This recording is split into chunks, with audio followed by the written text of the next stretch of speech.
Alrighty, that looks good. Just wait for people to pop up, and then we will get started. So,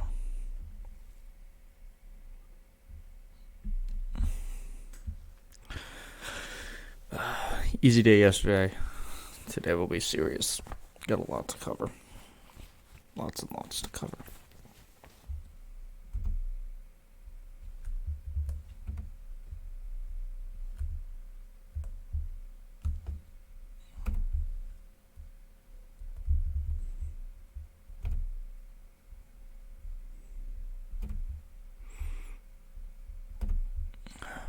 Alrighty, people are starting to come in. Oh, I gotta grab that other link.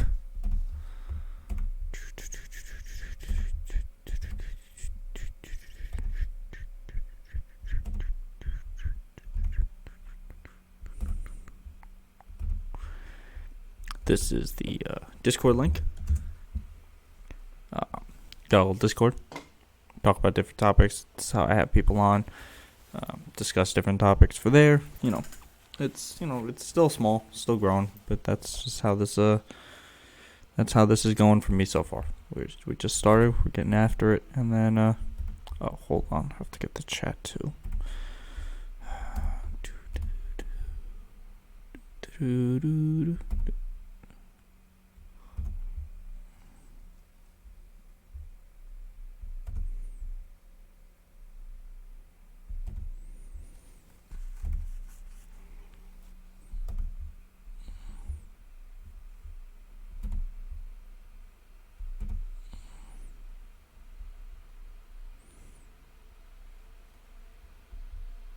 Alright, got that set up.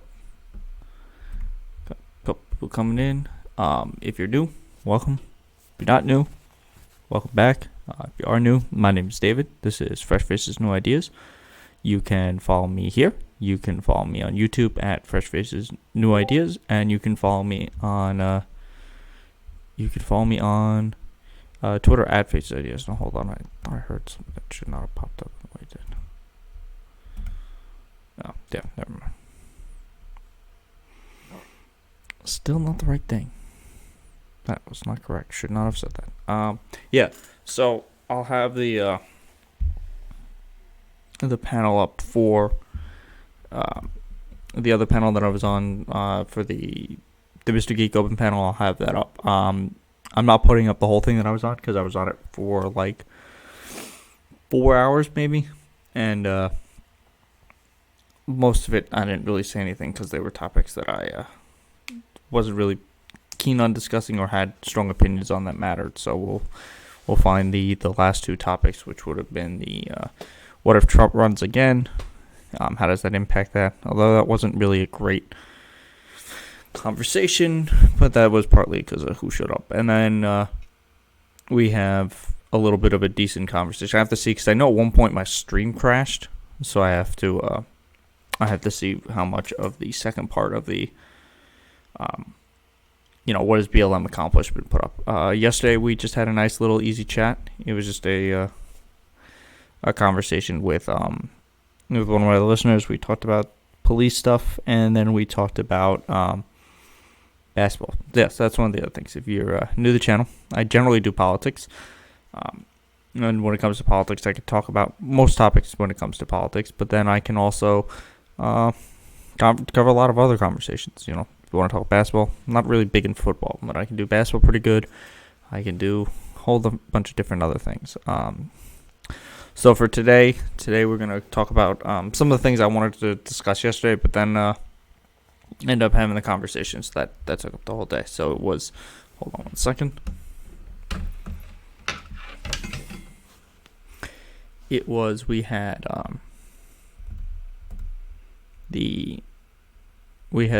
the one conversation, and so we're going to cover Jeff Bezos. There's an attempt to give him a $10 billion bailout. There is and then we're going to go look into the GOP's response to the Joe Biden infrastructure bill. So their counteroffer and why it's not accurate or adequate. And then We got to talk about the January 6th commission, which just got blocked, and then finally we have to talk about just basic messaging. Messaging from the left, dealing with just any messaging in general. Just poor messaging from the right. Was it Vice? Did Vice write that article? Yeah. There's a Vice article, a couple yesterday. And the findings in it are very upsetting for trying to create a fair democracy that lives in the universe that we all inhabit, where everyone is, not the same, but, agrees on the basic facts of what is happening. And we're not off in angry super fantasy land. So that's really it today. As always, I had these things planned, and I can monologue for as long as I can, but as people come in and we can generate more conversations, then I go longer. But usually it's about an hour. So for those of you who are new, welcome. We generally discuss things pretty well. So the other thing is, I usually stream Monday through Friday at 1. Sometimes it will vary depending on if there's a panel or stuff. That's what happened last Sunday. And then the other thing is small community. Not a lot of people in it yet. So if you have conversations and you want it in the chat, or then you want to actually have like a voice call in it, I'm willing to talk to pretty much anybody about anything. I'm not really just going to toss people out of the community for just being who they are, within reason. I mean, obviously, if you're being toxic and a threat to the people in the community, then I'm not going to keep you here. But no, everyone gets a chance at least to start. So from that, we have give it a couple more minutes to have people come in. And then I'm roll through, see what's going on, and then we'll get started looking at stuff. I just want to check some things. Why is it doing that?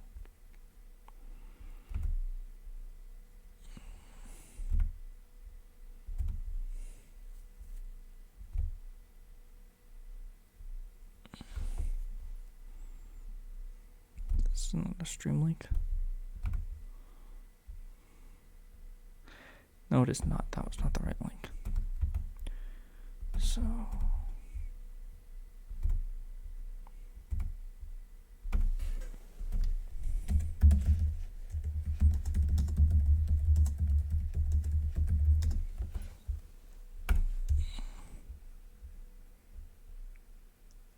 that's better, but it's not right for that, so I gotta fix all this stuff. Shit.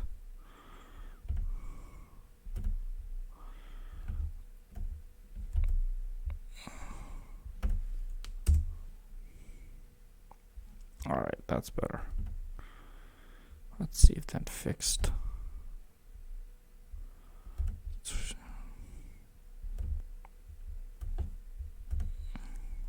Okay.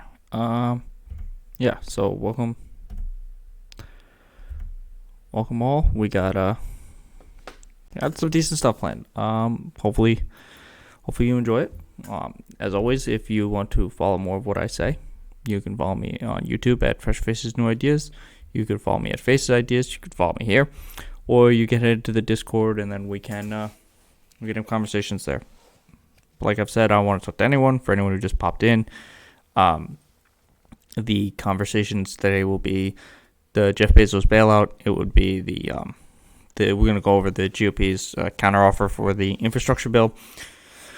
Then we got to talk about the January 6th commission being blocked. And then we have to talk about messaging. So, obviously, the January 6th commission and the messaging stuff is going to take up a lot of it. The Jeff Bezos stuff is just more infuriating than anything else. It's not like super. Not a lot we can do about it, but it's just unimaginably infuriating. So, let's hop into that first. So we have. Jeff Bezos Blue Origin, they lost a multi-billion-dollar contract to SpaceX. So then, in order to do this, the Congress is going to use the Endless Frontier Act to create a $10 billion, another $10 billion just handout to Jeff Bezos. That's what this is going to be. And then from there, the reason this is happening is because Congresswoman Cantwell, her district houses, is it SpaceX?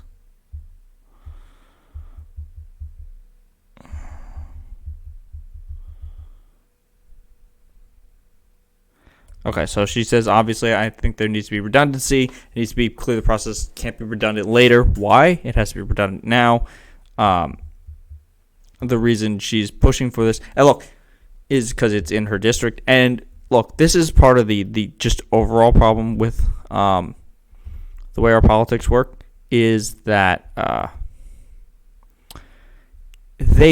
when companies lobby, they just get like an absurd return on investment. So, for example, Blue Origin spent $625,000 lobbying, and they got a $10 billion return.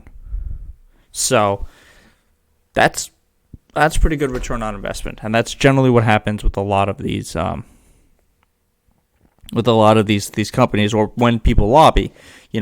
If they lobby and then they donate to a candidate one time, it's especially for big corporations. It's not because they're doing it out of the goodness of their heart. It's because they're doing it for goodies that they get back. Like if you donated to Paul Ryan and then he passed the tax cut, you made a massive return on investment. So the first time is a check, and the second time is a bribe, because you've been given such a bonus from it. So look, the problem with this is that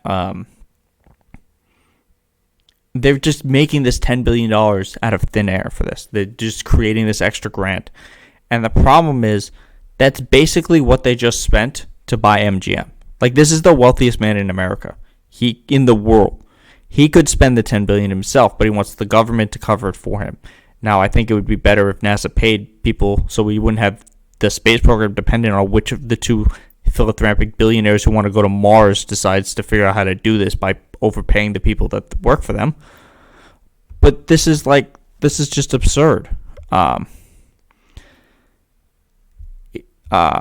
they're just in a huge conflict over this.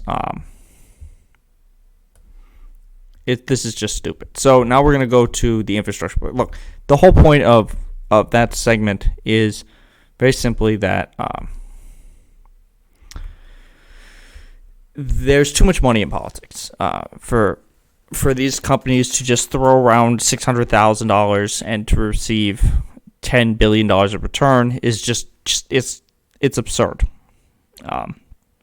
Whenever they put money down, the fact that this is considered speech is a problem. The fact that she just does this, or she's trying to do this just so, it helps because it keeps a constituency, it keeps people employed in her district. It doesn't actually help them, is a problem. Look, I don't think the man who has more money than anybody at any point has ever had should be just given a massive just grant for billions of dollars, when the reason he made that money is by exploiting his workers to a point where they have to pee in bottles, or they can't get bathroom breaks, or apparently now they have these what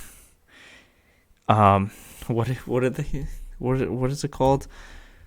Amazon time out boxes.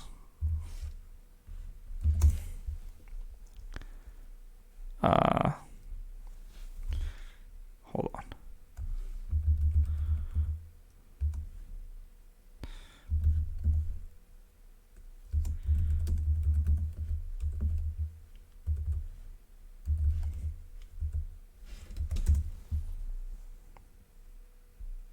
Oh, Amazon. This fucking box. Come on, scroll down. Why are you so slow? it's this box. It's basically just like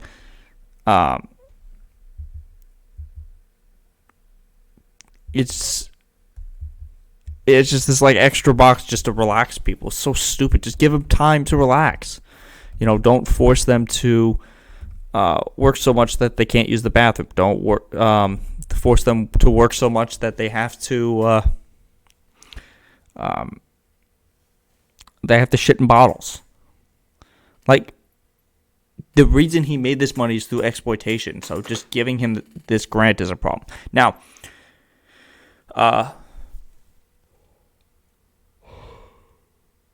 sorry. The other thing that's happening is we're dealing with the infrastructure fight. Joe Biden originally proposed a $2.25 trillion program. As I've covered multiple times, that program is inadequate to deal with the true issues it would take for solving the infrastructure problem facing this country. For example, one of the parts of it would be $40 billion over 10 every year, 10 years for the entirety of the country, when it takes $40 billion just to get New York City up to snuff with their infrastructure. So it's an inadequate proposal. There's not enough in it. And the way infrastructure works, this is not something that you should be worried about as making a profit at the other end. Because the longer it takes to work on it, the longer it takes to fix what's going on with the infrastructure, the more it's going to cost. And the longer it takes to fix something, the more likely we're going to end up with something like that bridge in Minnesota or Missouri that broke, where it snapped. So now all those cars have to drive hours out of their way in order to get to their jobs. So you're now slowing down production across the line. This happens in roads with poor roads. This happens with bridges. This happens in subways. This happens in waterways. So just by fixing these things, it would actually increase the efficiency of the economy. And the obvious answer would be, well, why don't we put whatever money is required into it in order to fix it? And the answer is, I don't know. I cannot tell you why putting less into infrastructure to make sure it's efficient, especially things like broadband, which during this pandemic we've seen are clearly things that need to be fixed. These are issues that need to be fixed, and that they're just cutting it. So when Biden dropped his proposal from 2.25 to 1.7, the things he cut out were basically any green energy projects. So turbines, looking in and creation of turbines, the creation of research grants and things to look into how to build more green technology, how to make roads more efficient, things like that.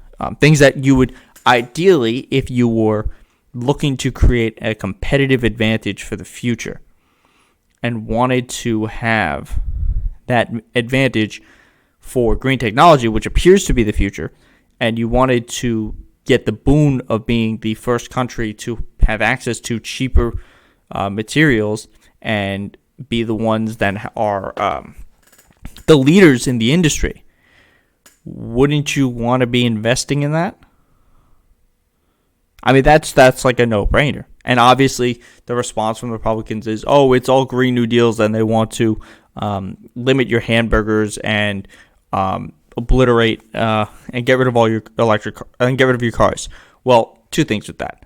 The eliminating your hamburgers was literally a fake story started by Republicans. That's just what it was. The Daily Mail started it, and it was based on a study that had nothing to do with what their argument was. So basically what happened, and I've covered this. I don't know if I've covered this. I didn't cover this here.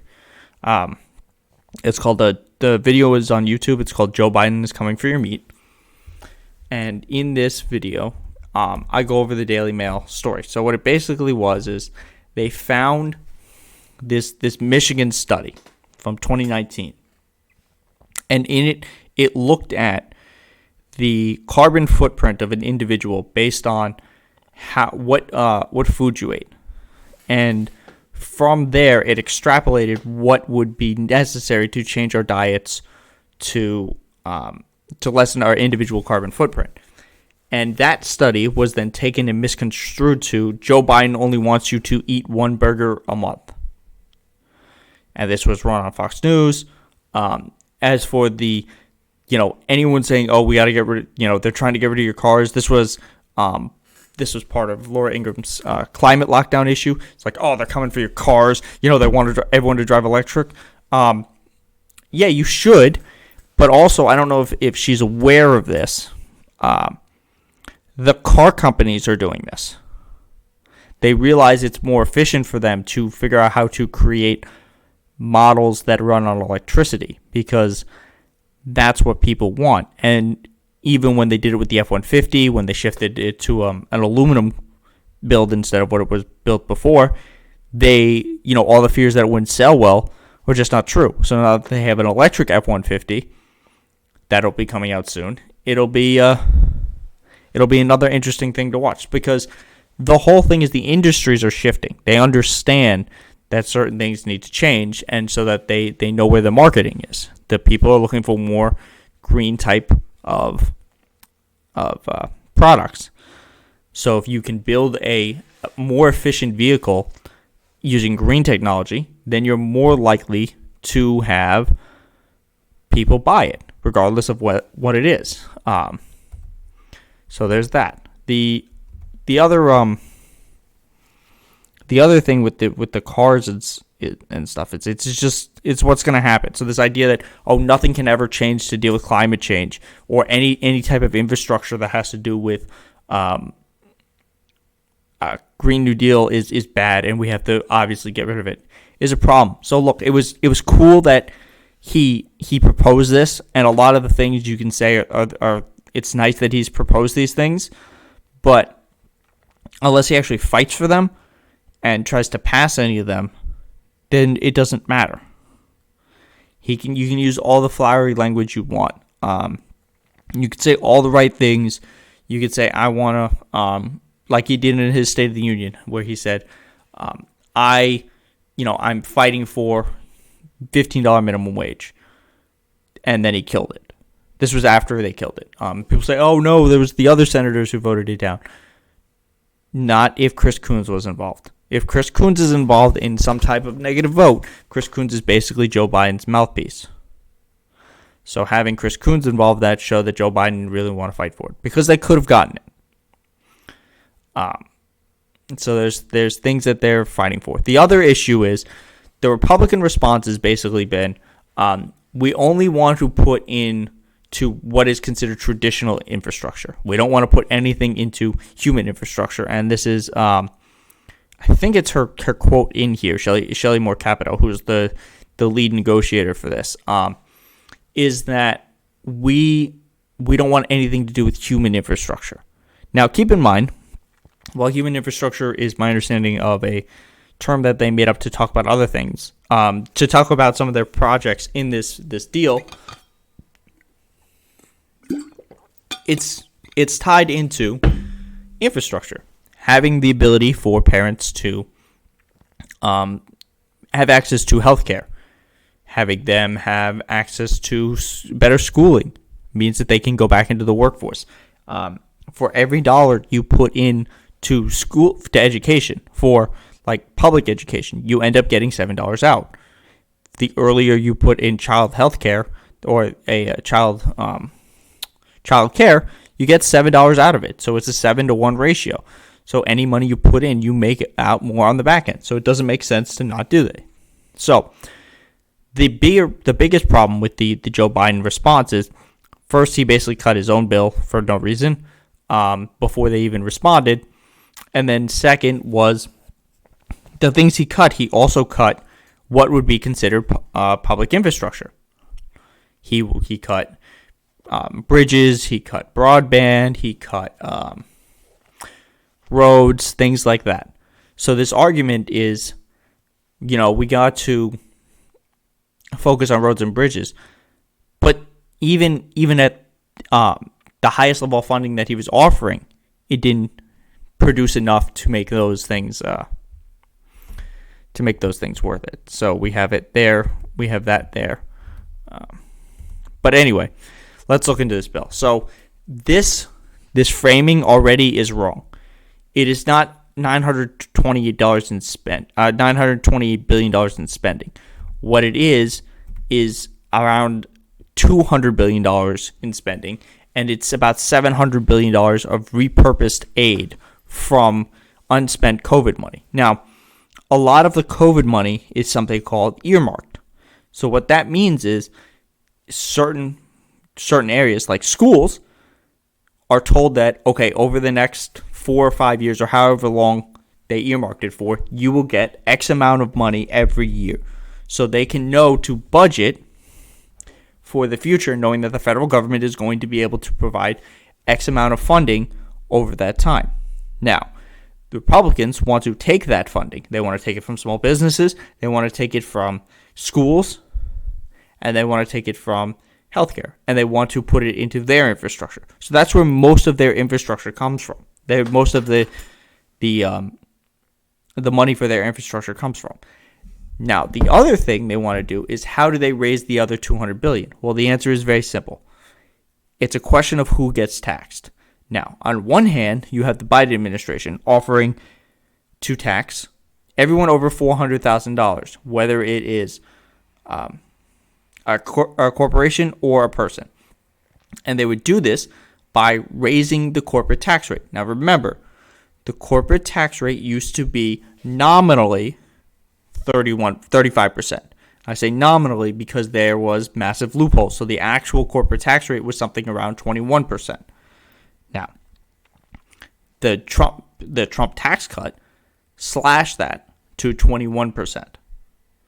In which case, a study came out, and I covered this on Fresh Faces New Ideas, my YouTube channel, that said that we have corporations paying about 8% of their corporate taxes.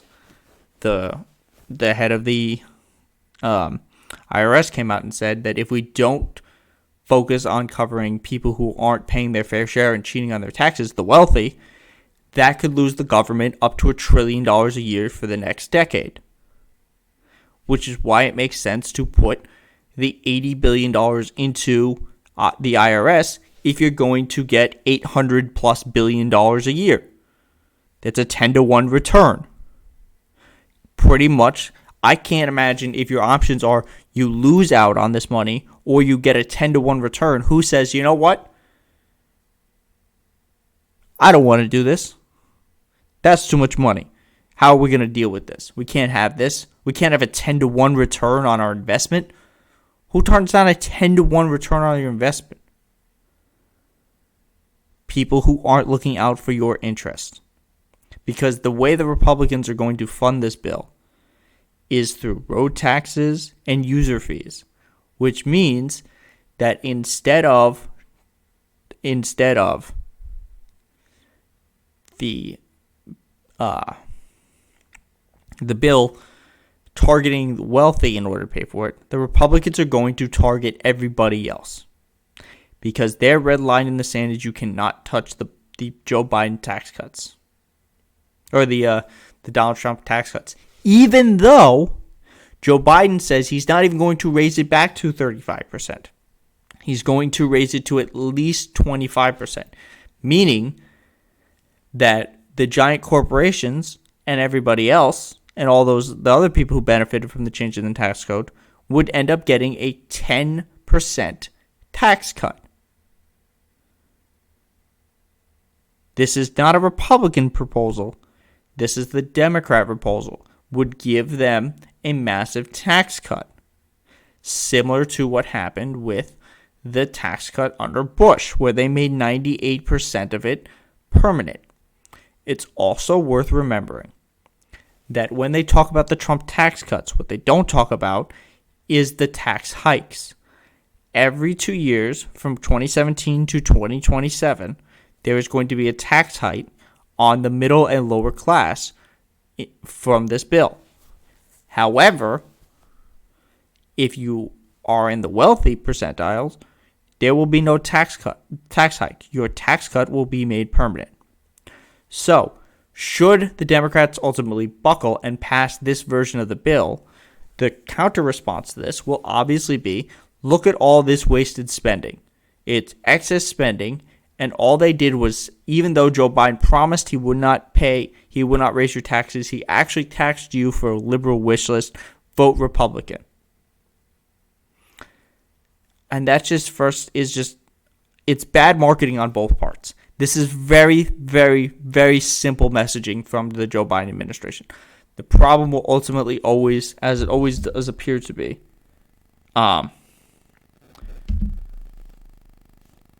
it appears to be Joe Manchin. Joe Manchin appears to be, as always, a roadblock to progress. Now, we will see, based on one of our other stories, if this remains true, or if he manages to, come around to the fact that the Republicans aren't here to negotiate in good faith. But let's go into this article. The plan for forward includes $500 billion for roads, bridges, infrastructure, $4 billion for electric materials. So now these look like good numbers, but they are significantly lower than what the Joe Biden bill was. Even the $1.7 trillion one is significantly higher than these numbers. And we can look at that another time. Now, part of the problem is this messaging issue. It's Jen Psaki saying she praises the constructive additions to the Republican proposal, but remains concerned about funding oil's to rail system, public transit, clean energy. And then this should be something that is screamed from the rooftops, worried that major cuts in COVID relief funds could imperil pending aid to small businesses, restaurants, and rural hospitals.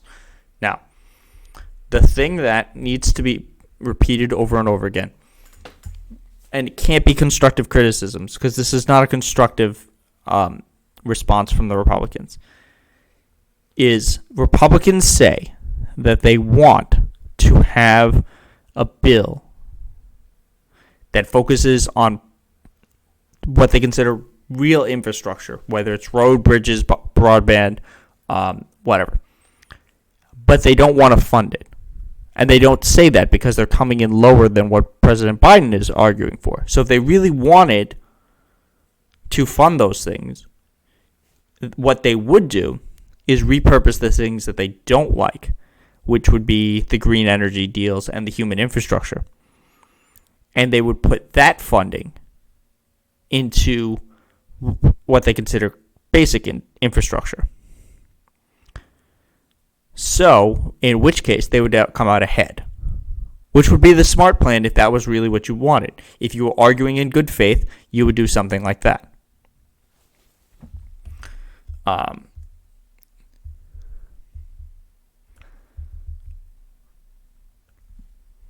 They don't. This is Elizabeth Warren's response. She's saying, first of all, they don't have pay-fors in this. It's not real. They have an illusionary notion of how we're going to take money that's already been committed to other places and other spending. So there is a possibility that this ends up being one of those things that just isn't paid for. It just exists and it's just not paid for whatever the bill is. Now,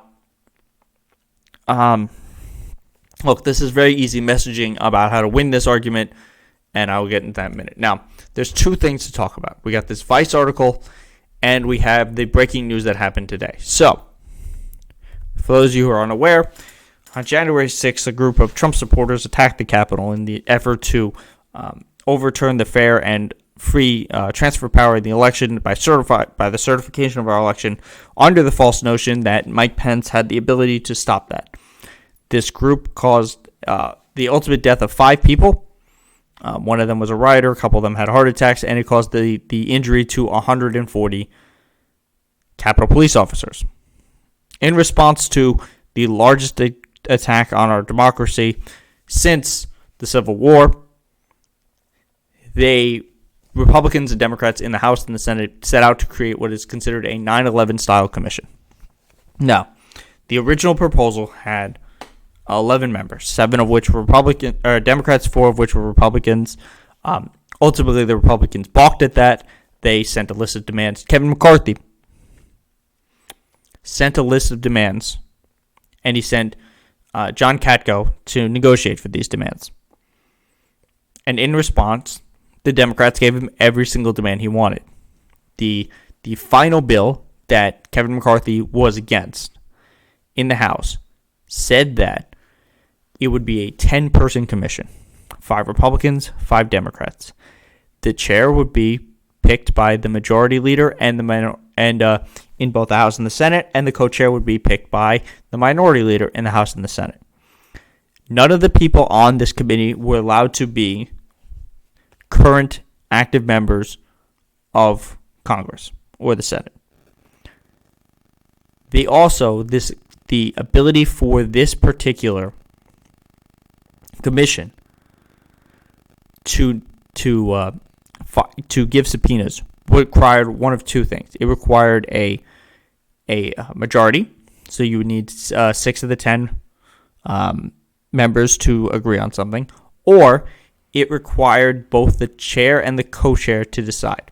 Now, my issues with this are, what happens in a tie? And the answer is nothing. So, for a commission that was designed to end by the end of the year, disbanded in 60 days, about 9 months before the 2022 elections, this was unwaveringly fair to the Republicans. It gave them all of the power because they could basically stymie any single part of this investigation whenever they wanted. So that instead of subpoenaing, let's say, Kevin McCarthy or Lauren Boebert or Tommy Tuberville or some of these other people who we have reporting on have either what is the name of that congresswoman who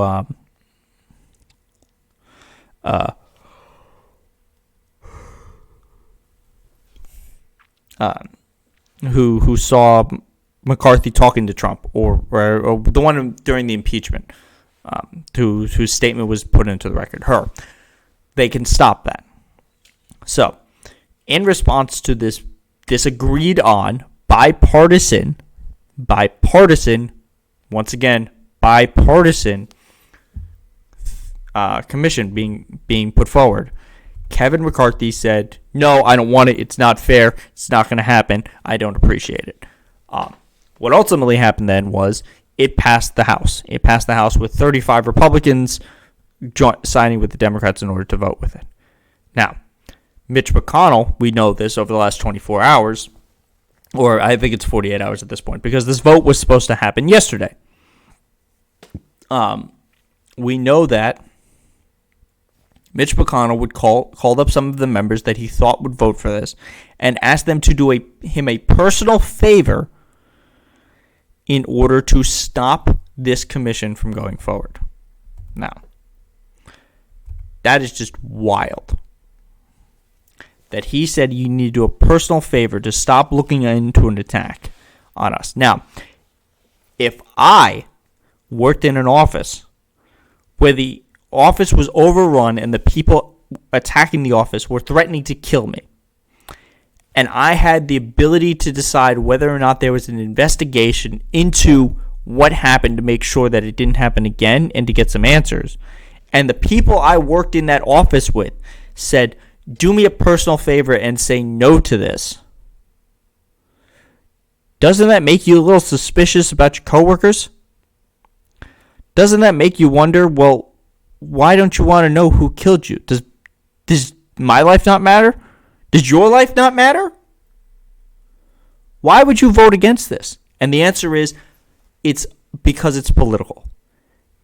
There's two reasons for Republicans to vote against this. One is that they're afraid of having it hang over them in the midterms. They instead want to focus on inflation or the gas prices or the border or whatever other talking point they have. They don't want to have whatever comes out of this to push against them. The other reason is they're still scared of Donald Trump. And Donald Trump came out and said that he did not want this commission to be formed. So therefore, the Republicans responded, and they did not form the commission. And the reason Trump obviously doesn't want this commission is because he doesn't want to be culpable for this. He had the party immunity when it came to impeachment because Mitch McConnell made up a rule that you cannot impeach a president after he's out of office after he held up the hearing so it could not take place while he was in office. And then Trump would not have that protection now. So, what happened on this vote? The vote. Oh, and another thing. There's two more quick points to this. One is that it would require 10 Republicans to come together to do this because this is not something that would be done through reconciliation. It requires Republican support for it. So in order for that to happen, you would need a 60-vote threshold. On top of this, Brian Sitnick, the officer who died, his mother went to Capitol Hill to talk to GOP senators in order to beg for them to please do the right thing and please vote to have this commission. Well, what happened is the vote was 54 to 35. I don't know why there was only 38 members there. The 6 GOP senators who agreed with it. Now, keep in mind, 7 GOP senators voted to impeach Donald Trump. And of those 7, only 6 supported. Not all of them supported the creation of this. So the 6 who did this were Romney, Collins, Cassidy, Portman, Murkowski, and Ben Sass. Now, hold on. I just want to check something.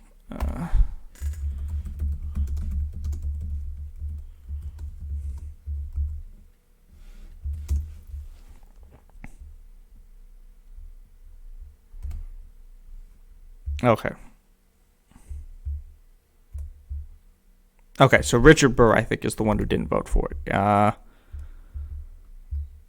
Richard Burr?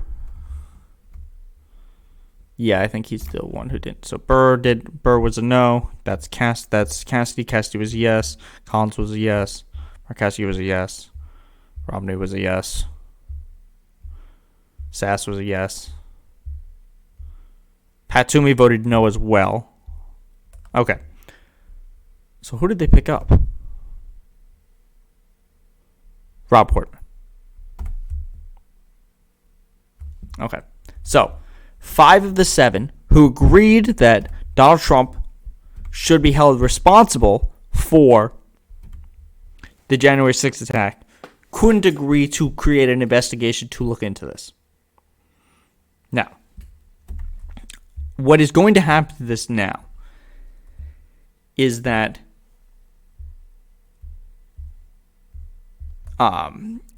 the House is going to consider creating their own commission to look into this, and this would be similar to what happened for the Benghazi hearings.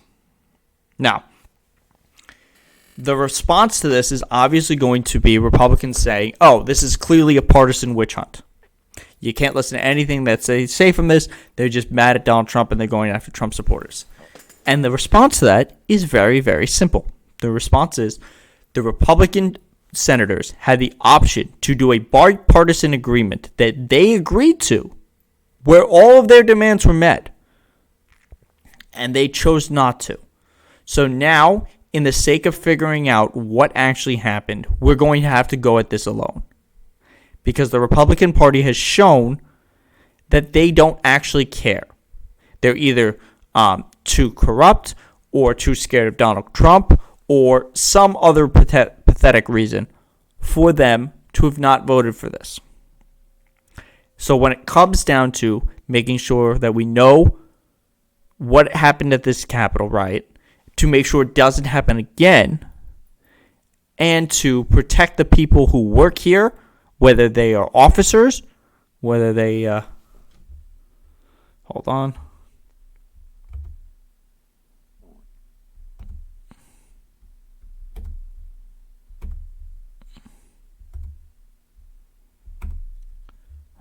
Good to know that's the response I've gotten today. Whether they are officers or staff members or congresspeople or senators, we need to go at this alone because the Republicans don't care or they don't want to do this. Now, I have a question for people on the right.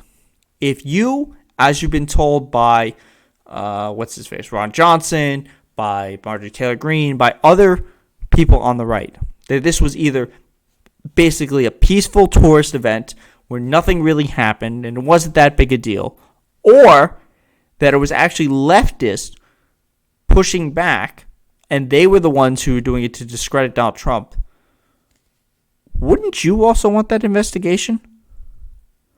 Why would the people on your side not want to uncover that it was Antifa who attacked the Capitol, or that it was somebody pretending to be on the left or on the right attacking the Capitol? Why would they do that? Is it because they're lying to you? But that can't be true. They would never lie to you. Why else would they want to stop this from being done? So that's what you should ask your representative. Why didn't you want to uncover the Antifa crimes at the Capitol? And if the answer is because there weren't any, maybe you need to reevaluate where you get your news from. Because the answer is there weren't any. And this is just a political gain for the Republicans in the short term, according to them, that will obviously hurt them in the long run.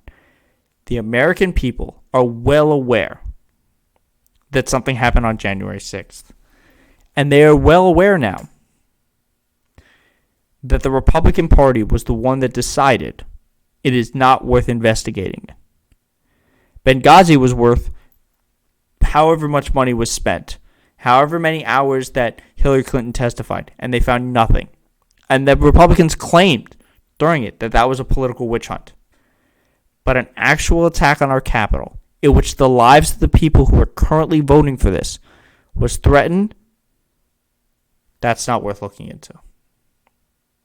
And that's something we need to deal with, because now we know that part of the GOP lawmakers are against, basically truth, which is not new. This is something they've shown time and time again. And now the true question from this comes to Joe Manchin. Hey, Joe Manchin. You said you didn't understand why they would want to vote for it. I think I've laid out a lot of reasons. Now I have a question for you, Joe.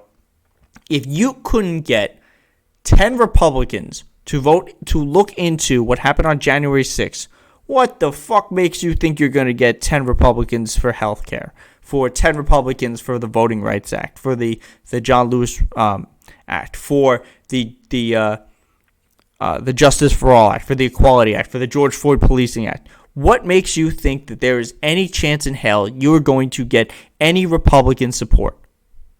And now let me ask you this, if you're in West Virginia. Why is one of your senators, or actually both of your senators, when you were one of the poorest, at least educated, you were one of the, this is statistical, I'm not individually saying that these people are stupid. These are based on stats. That you have one of the lowest levels of education, you're one of the poorest, you are one of the least likely to have good healthcare, to have good infrastructure in the country. Why is your senator deciding that nothing should be done to make it better? Because that's what it is. By not removing the filibuster, Joe Manchin is deciding that government should not work and elections don't matter. The only things that will get passed with the support of a filibuster or some type of change to the filibuster will be judges, because the Republicans have already eliminated that set of the filibuster, and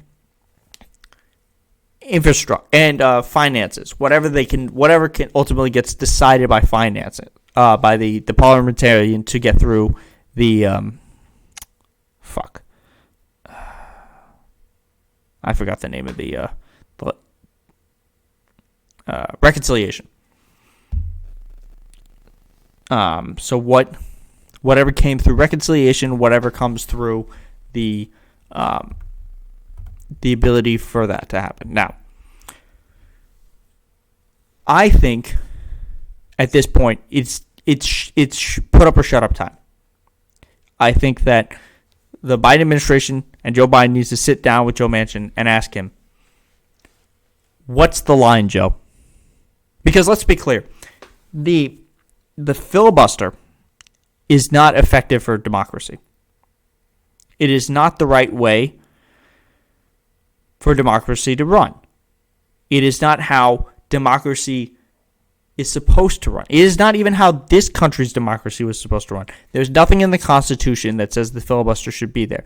And prior to more modern use of it, the filibuster was used exclusively to stop the advancements of civil rights.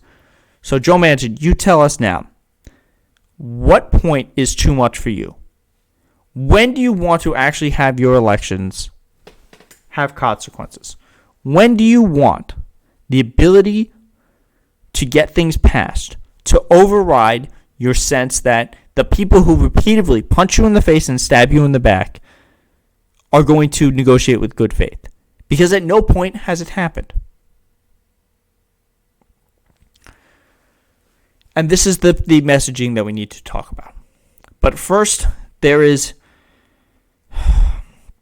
a poll that came out. And the poll is incredibly disheartening. 30 million Americans believe in QAnon's most outrageous conspiracies. Now, this is not to say that just 30 million Americans believe in QAnon. This is just that 30 million Americans believe in the craziest aspects of QAnon. Now, for those of you who are unsure of what QAnon is, God bless your soul.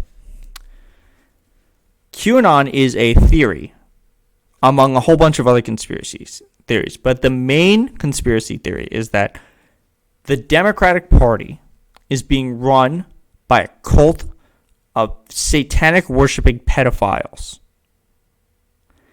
And the reason this came about is because somebody online started posting things about this.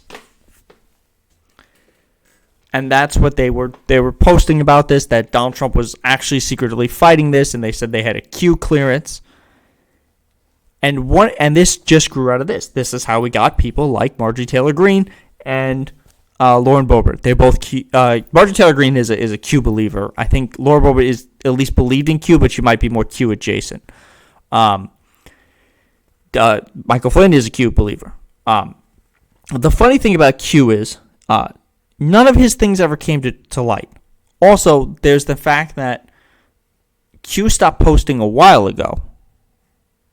Now, this survey was the Washington-based Public Religion Research Institute, which surveyed 5,500 adults in all 50 states. This was done in early March. Found 15% of Americans believe that the completely unfounded claim that the government, media, and financial worlds in the U.S. are controlled by a group of Satan-worshipping pedophiles who run a global child sex trafficking operation. That figure jumps to 20%, or 42 million Americans, for the less outlandish but still baseless claim that there's a storm coming that will sweep away the elites in power and restore the rightful leaders. Now, let's break down both of these claims. If you believe that the government is being controlled by a group of Satan-worshipping pedophiles, what the fuck reality are you living in? Because there is actually an issue of child sex trafficking in this country and a lot of other countries. But part of what happened was the QAnon people started stealing hashtags like Save the Children. And they used it to to basically get in the way of actual people who are trying to do this. So then they end up with these Save the Children rally. And also, these same people who decry things like the Cuties movie, or they believe that these rings are being sex trafficked, they don't have problems with child pageants. Which, if you thought your issue was that children being sexually exploited, wouldn't a pageant designed to make small children look more appealing? Wouldn't that, raise a red flag? Cause a problem to you to believe that? Now, the other issue that was in this is that claim that a storm is coming that will sweep away the elites in power and restore the rightful leaders. Now, this is a common QAnon talking point. It's that the storm is coming. The storm never came. It will never come because it's not a thing. The problem is this idea that the storm is coming is inherently violent. It is that it's going to be a massive overthrow of the government, and the people who really should be in charge would be put back in charge. Now, the other reason this is frightening is because 15% of Americans agree that because things have gotten so far off track, true American patriots may have to resort to violence in order to save our country. Now, the problem with this is when you have a group of people who have these ideas, they could ultimately cause violence because that's what they're advocating for, and that's how you end up with something on January 6th where people believe that their democracy is no longer working for them and that it is so broken and so corrupt that the only way to fix it is to violently attack it. Now, Matt Gaetz said something similar to this last night. I believe his quote was, "We have a Second Amendment and a duty to use it." Part of the problem is fanning of flames. The other problem with this is if you have someone who has these type of beliefs, it is incredibly easy to get access to a firearm. Now, from there, a person with access to a firearm has the ability to act on these beliefs. So, that's another recipe for violence. This is another point. The findings are more remarkable given that former President Trump has been out of power for 2 months when the survey was conducted, and Q, the anonymous leader of the movement, had disappeared from the internet 3 months earlier.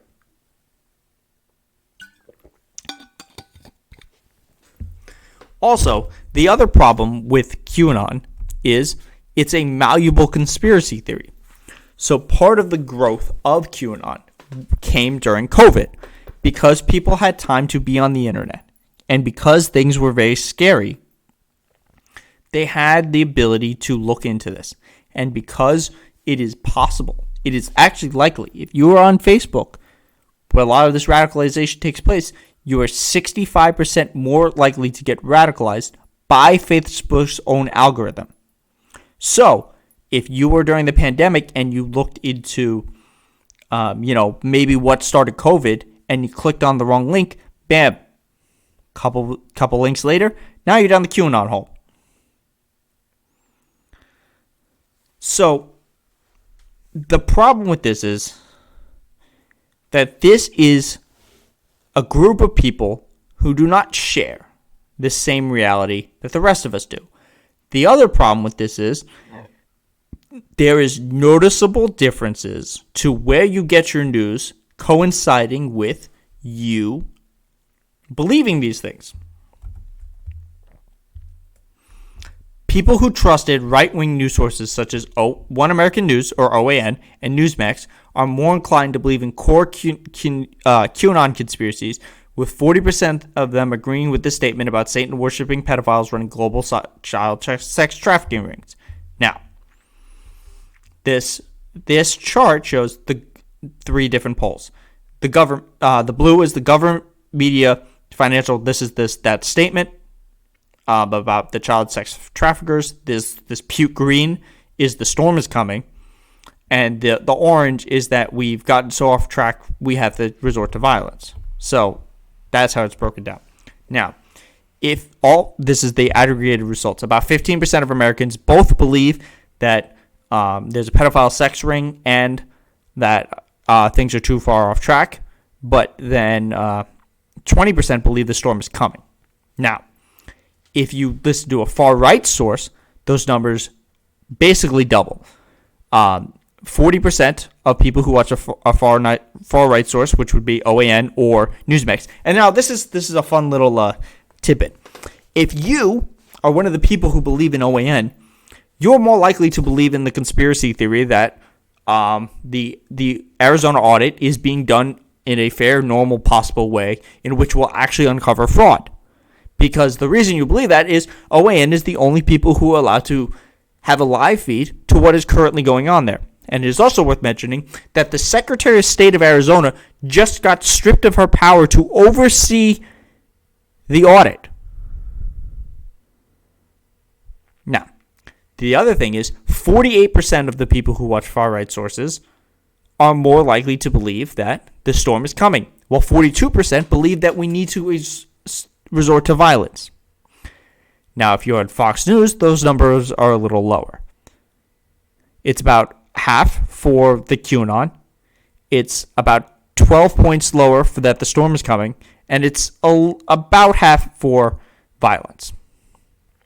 Even if you do local news, there's still, those numbers basically hover around the same for where all Americans are. But if you listen to broadcast television or public television, actually the people who are most likely not to do this are people who watch MSNBC. And the reason that is because MSNBC is biased in its own way. Now, Fox News, everyone knows, is right-leaning bias. CNN is actually the most moderate. MSNBC is not a liberal channel by any sense, with the exception of a few people on that, most notably Rachel Maddow. Everyone on that network is either center-right-leaning or corporate. They only represent the status quo, or if you're people like Nicole Wallace, you represent a long-dead aspect of the Republican Party that does not exist. So, the other disturbing news is the no television news. So these would be people who get their sources from Facebook or Twitter or other places like that. Those numbers are all higher across all three of these. Now, that is disturbing. It is worth noting where this data is, because you have to understand that some vast portion of the country who listens to these sources is more likely to live in an alternate reality than the one we're currently living with. Now, there is one other part of this that is kind of disturbing and more head-scratching than anything else. And that is this thing. The survey also found that Republicans were much more likely to believe in the most outrageous QAnon conspiracies about the satanic pedophile ring. 23% versus 8%. Now, keep in mind what this actually means. This means that 8% of Democrats believe that the leaders in their party are child-worshipping sex predators. That says a couple things. One of them is, what world do you believe in that that's a real thing? Two, why are you still part of that party if you believe it? And three, if you believe that that's what their party is, what do you think about the other party? And the reason I said I'm pointing out the Republicans more than the Democrats is because the Republicans are the ones who generally use this as a talking point. The Democrats don't use this. It's never used as a talking point. Generally, when there is somebody accused of something on the Democratic side, there are consequences. There are no consequences on the Republican side. And you say, oh, what are you talking about? That's not true. Well, let's look at the evidence. Roy Moore was a credibly accused child molester. What happened to Roy Moore? Well, Roy Moore ran for the Senate. He won. Donald Trump backed him. He won the primary against Luther Strange. And then what happened? Project Veritas tried to get involved and create fake stories in order to discredit the reporting that Roy Moore was a credibly accused predator. And then when that wasn't the end of his belief that basically any amendment passed the Bill of Rights. Remember when Republicans were getting mad that Joe Biden said that there's a limit on amendments, and they said, and Dinesh D'Souza, big brain Dinesh D'Souza, who couldn't even properly bribe our government, said, well, what about slavery? Roy Moore said he didn't believe that any amendment past the 10th Amendment should exist, period. So what ultimately happened to Roy Moore? Well, Roy Moore lost his race by about a point in Arizona. Now keep in mind, this was way, way, way back in like 2016, 2017. Let's fast forward to a couple of Democrats. Now, Al Franken, as much as lefties wanted to bury this, there was more going on than just those pictures. There were allegations against Al Franken, and Al Franken was correctly thrown out of the party. On the other hand, we also have Katie Hill. Katie Hill was a victim of revenge porn. Her husband leaked pictures about her. And she had I believe she had an inappropriate relationship with a staffer.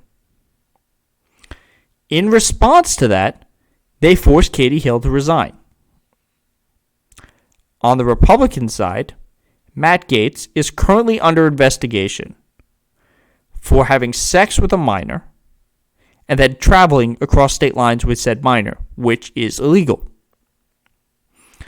There are documents from Venmo proving that he did this. This is currently under investigation. Where does Matt Gaetz stand in the Republican Party? Well, Matt Gaetz is currently touring across the country with noted crazy person Marjorie Taylor Greene, who is truly a lunatic and is incredibly dumb. She is basically the epitome of a Facebook mom. That joke about Facebook moms come to life. She is incredibly, incredibly anti-Semitic. She is extraordinarily Islamophobic. She has no power because the Democrats did the right thing and removed her from our committees. Why did they do that? Because she believed 9/11 was a hoax. She believed that the Parkland shooting was a hoax, to go as far as to harass one of the survivors of the Parkland shooting. She also believes that Jewish space lasers started the California wildfires in order to make money. And in response to that, she said, I believe that 9/11 happened and that school shootings are real. She didn't apologize. She just said, I believe they're real. So nothing happened to Matt Gaetz. In fact, he said, if Donald Trump doesn't run in 2024, I'm going to run for president. And that brings us to Donald Trump. The god figure of this ideology is Donald Trump. Donald Trump has been credibly accused by over 20 plus women and has, according to his ex-wives, raped them of sexual assault. He has, on television or on camera, stated that when he was the owner of the Miss America pageant, he would like to go into the dressing room of younger models to watch them undress. And he could do that because he owned it. He's also, for all of those angry right-wingers who are saying, well, what about Bill Clinton and Jeffrey Epstein? He was also buddies with Epstein. He also wished Ghislaine Maxwell well multiple times. He's also on record saying that, Jeffrey loved beautiful women almost as much as I do, although he likes them a little younger. So, that brings us to the final point. How do we message in a world where somewhere between 31 and 42 million Americans believe in QAnon? And the answer is, it's really hard. But there's ways to do it. Because this, my friends, is the point.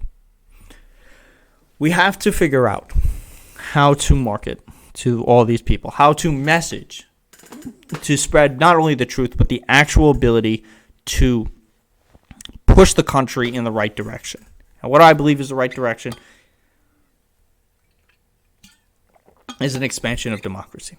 We need to obviously reject this hyper ideology of people who believe things like QAnon, people who believe in this Donald Trump agenda.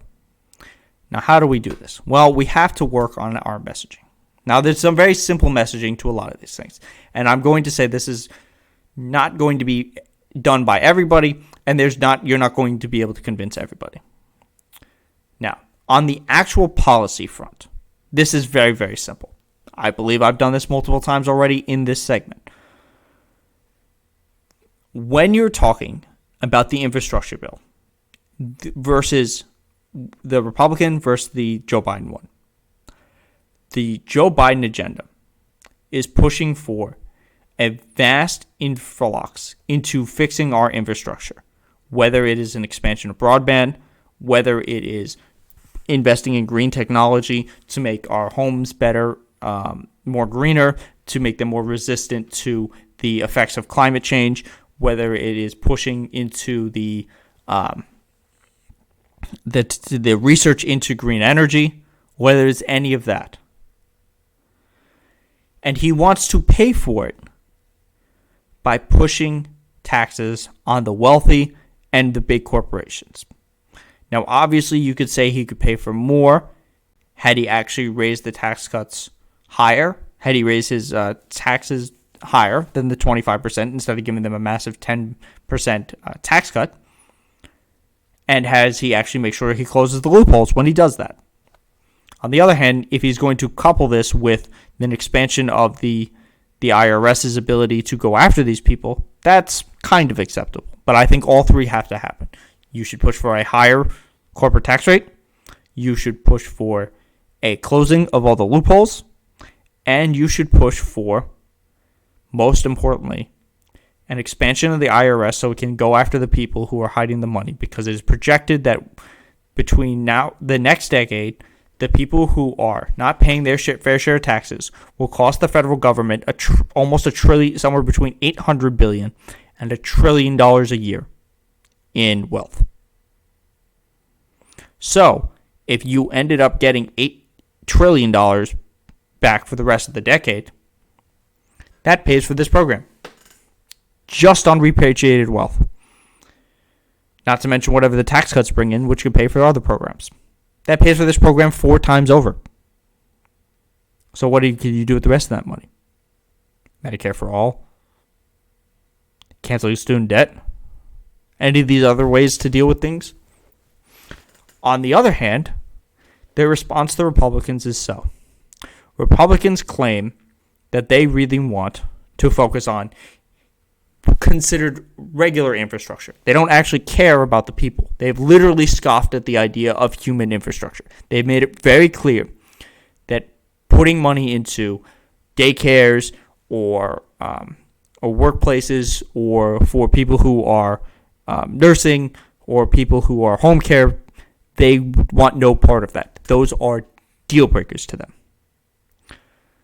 They also don't want to put in as much money. So they've already cut that out. They've also cut out anything for green technology, for the advancement of green technology, for any of that stuff. All gone. Now, the way they want to pay for this is not to tax the wealthy. It is to tax you. They want to do it with user fees. They want to do it with a gas tax. And they want to do this so that when they can pass this bill, should the Democrats buckle, they will be able to say, look at what they did. He promised he wouldn't raise your taxes. He raised your taxes and got this liberal wish list. It isn't efficient. It's not enough. Vote Republican. And then we can pretend to have infrastructure week every single week. And that's how we will go forward from this. And that's just not true. So the messaging is very simple here. And the messaging should be from the top down. So, because I am not President Biden. I am not Jen Psaki. I'm not anyone with a vast platform. I mean, there's less than 10 people listening to me at this point. What we need to do is message amongst ourselves. So when you hear somebody say one of these talking points of, oh, it's just a liberal wish list, point out what's actually in it. Point out what the counterproduction is. Point out that what the Republicans actually are standing for, which is nothing. They don't actually want to make a deal. It's all in bad faith. And the way we do this that is the message. It is unified, it is correct, and it is what needs to be coming out. We always need to have a unified message. And as fun as it is, and let me tell you, it is a goddamn blast to just attack the hypocrisy, to attack their crazy views. It shows in data and polling to not be effective. As fun as those Lincoln ads, those Lincoln Project ads were, to point out, Donald Trump is a liar, or Susan Collins is a coward, or Mitch McConnell is a hypocrite and an evil turtle, they don't sway voters. The goal here is to educate all of you on what is currently happening. And then if you have opposite beliefs from me, to discuss them and make it so that maybe I move you along. And if I don't move you along, maybe I move somebody in the chat who doesn't want to have this conversation with me along. And that comes down to the next point, the January 6th commission. Well, how do we talk this up? The answer to this is so simple. The talking point is not just, oh, Republicans are all terrorists and they're all QOP or GQP or whatever that stupid acronym is, or they're the Q party. It's the Republicans, in good faith, attempted to, or some Republicans, let me rephrase that.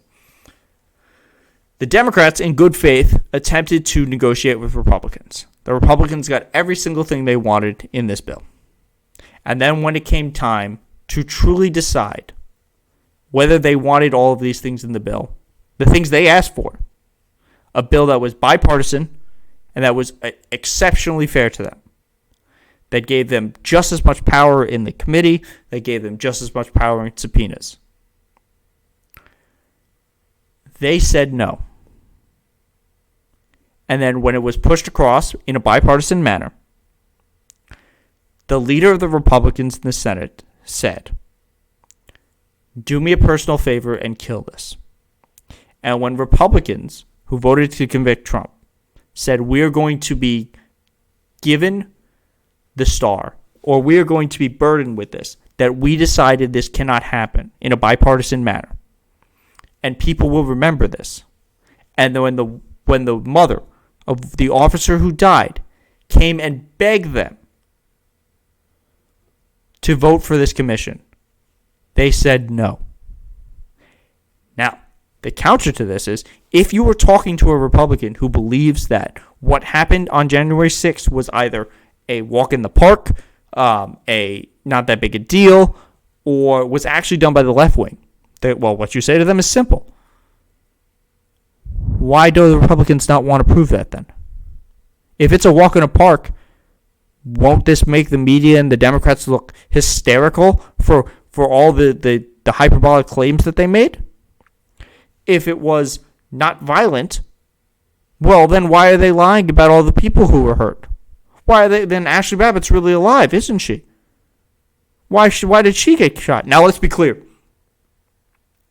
Ashley Babbitt 100% deserved to die. That officer was correct. He made the right decision there. And I will say this over and over again. The officer who killed Ashley Babbitt deserves as much recognition as Officer Eugene Debs was. And for those of you who don't remember who he is the officer who distracted the mob. First, saved Mitt Romney's life as he almost walked into them. And then he is the officer who distracted them and led the wrong direction when they were 15 seconds away from reaching lawmakers. So yes, for those of you who say, oh, Ashley Babbitt deserves due process, you ask them the same thing that they ask people who comply and are killed by the police anyway. Why didn't she comply? Why didn't any of these people comply? And the final thing you say to them, if they believe that it was actually lefties, Why are the Republicans protecting lefties? Why are the Republicans protecting Antifa? Now, obviously, the first thing you want to do is convince them that their theories are just wrong because there's no evidence of that. And obviously, the evidence that they're going to point to is that one woman yelling Antifa, Antifa, Antifa as they were attacking. Also, Antifa doesn't generally show up draped in Donald Trump apparel. That's just not a way that they operate. It just isn't. I don't know what to tell you. So, that's what it is for the January 6th Commission.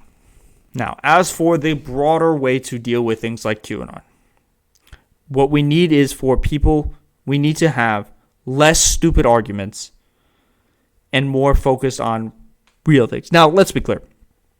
I don't mean that everything I'm going to say is just not worth having a discussion about. I think it is just something that I don't take seriously. I think there is more serious issues that we need to have. I know there's a lot of ridiculous discord on Twitter. You have to remember Twitter is not real life. Yes, it can be very appealing to be on Twitter. It can be very appealing to listen to read things and get worked up over them. Worked up over a tweet, worked up over a whole series of tweets, worked over what is trending. But it's not real life. So, and it is possible to get sucked into Twitter. There will be days where you see something on Twitter and there's a whole bunch of discourse around it and it is incredibly, incredibly dumb. It's also probably incredibly wrong when it is generally that dumb. So the discourse that needs to be changed is not to get worked up over the little things. I think a perfect example was the panel I was talking about kink at Pride. Now, to me, this is not a huge issue. I think if we're going to spend an hour having a conversation on a debate panel, I think it should be about informing more people of the more serious topics. Now, obviously, I'm not saying in debate panels you can't have less serious ones with the topics like that, or you can't have them like, as a palate cleanser. But I think you need to focus on more of sharpening the skills of the people who are going to go onto these debate panels, because this goes to the next step. Once you have the skills to have these conversations and you truly believe you're ready, start talking to people at the opposite side and attempt to debunk them. The reason there is two schools of thought to this. There is one school of thought that says that by platforming people with heinous views like Nazis or QAnon or white supremacists and stuff, you're actually inadvertently giving talking points for your audience to be radicalized. Now, my pushback to that is, if you know what you're talking about and you are capable of making them look ridiculous as their arguments are, which is the right way to do this, because the push for those type of things is we want a strong leader. And if you can make that person look ridiculous to their audience, you're more likely to move their audience. Now, it's not about moving that person. If you were trying to have a conversation with somebody who truly believes in QAnon or is like either an outright white supremacist or a neo-Nazi, it is more than likely that you will not move that person. But you might move people in their community. Now, this tact is not for everybody. Not everyone has the time to look at every single talking point that they use. Not everyone is quick enough on their feet to counter whatever new bullshit that they throw at you. And you know what? That's okay. If that's not your expertise, don't do it. There's infinitely larger platforms that don't do these things. Hassan is one of the largest streamers on the left. Hassan knows that he doesn't do well in debates, so he doesn't. On the other hand, there's people like Bosch. Bosch is very good at debates.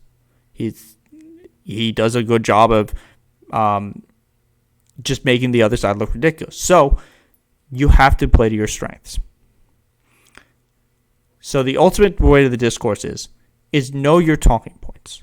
Know what the data is. Because when I'm talking about certain things, I know what the data is. I know what the counterpoint is. And I know that generally I am right. I know the data supports me.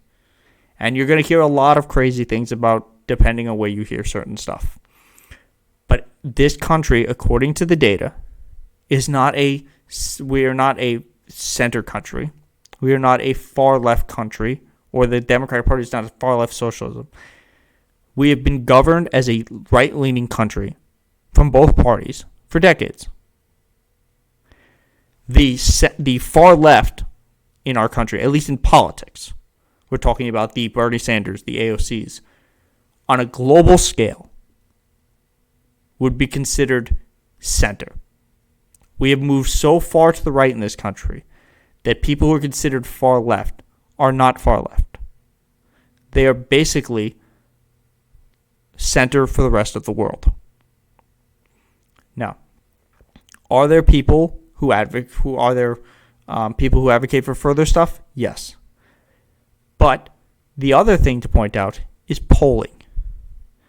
Medicare for all is popular in polling. Medicare for all, according to all available research and the Koch brothers' own research, is going to be more efficient and save more money and save more lives than the current system or a public option. So this idea that Medicare for all is not popular is just not true. As it currently stands in this country, we pay twice as much for health care for a worse outcome. Medicare for all would be a step to fix that. When you talk about defund the police, that the defund the police movement was a reason that Democrats didn't do as well. Look at who lost. The people who ran on defund the police won all of their primaries, with the exception of one. And that one person who won all their races, and that one person who lost did not endorse Medicare for all as well. So the people who actually lost were the centrist. And this is part of my belief. Centrism is brainworms. There is no centrism in this country, at least in the current iteration of politics. If we truly had two-party system that actually had policy agreements, the Republican Party would look more like people like Joe Manchin. Joe Biden would also be considered, for most of his career, a moderate Republican.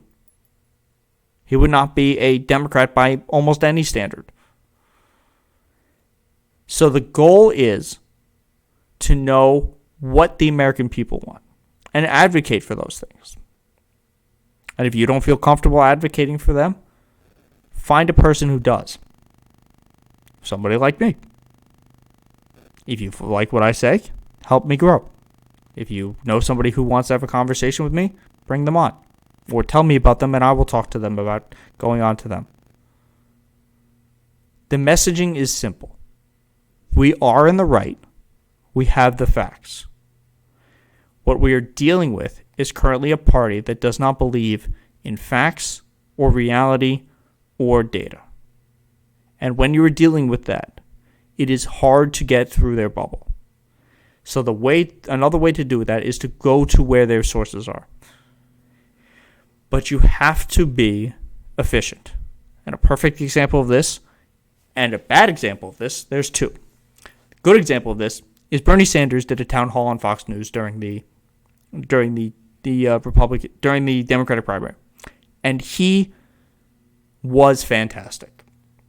He did a fantastic job of, even Brett Baier, who was considered one of their only news journalists, was asking very right-leaning, inaccurate questions, and Bernie did a good job of batting them around. Now the problem comes when you have people who don't believe in things or fake things or try to tip the scales or try to split the difference. You have people like Jimmy Dore. When Jimmy Dore, who just read what the Boogaloo Boys stood for, no other information about that, and then had one of them on and was like, "Hey, look, these are the type of people we should be working with." No. It is the same thing with people like The Hill, and this is The Hill Rising. Now, keep in mind, I have not watched these in a while, but part of the reason I stopped watching them is because what happened with Sagar and Crystal is they were rehabilitating Tucker Carlson. Now, Tucker Carlson has gotten worse since that is, but you can't just say we can work on the policy issues and leave the social things and let the social things fall in order to get the policy ones. Working with somebody like Tucker Carlson on holding the rich accountable, but ignoring the fact that he is an outright white supremacist is not an effective strategy. So what you have to do is both say, look, all of his views are pretty much reprehensible. However, he is right on this one thing. Here is why. If he wants to come to my side about this, that is fine. But we will not do things on his terms. We have a big enough tent to allow both minority issues and policy issues to coexist, or social issues, not minority issues, to allow social issues and policy issues to exist simultaneously, because a lot of them are intertwined.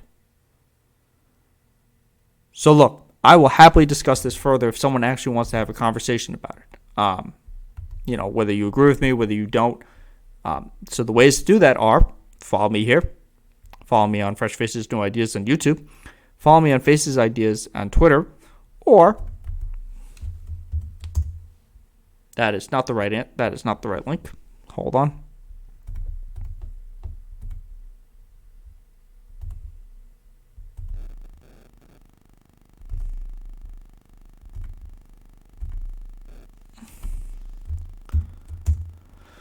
Follow me on Discord.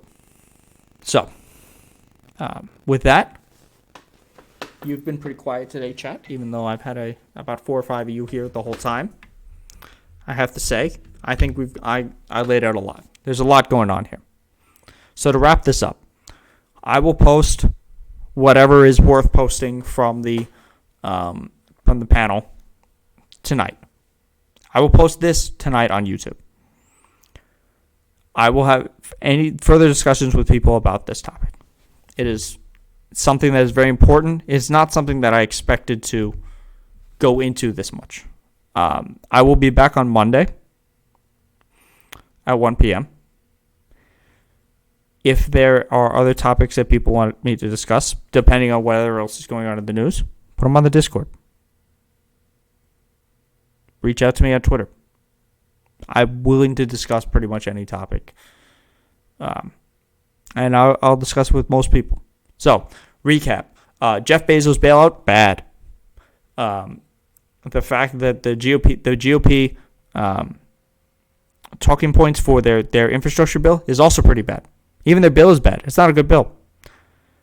The January 6th commission, the fact that it was voted down is incomprehensible. And hopefully the best thing we learn from this is that Joe Manchin finally realizes there is no real compromise with these people. It just will not happen. So, thank you all for watching. I will be back again on Monday. Till then, have a good day, have a good night, depending on where you are. Have a good weekend, and I will see you soon.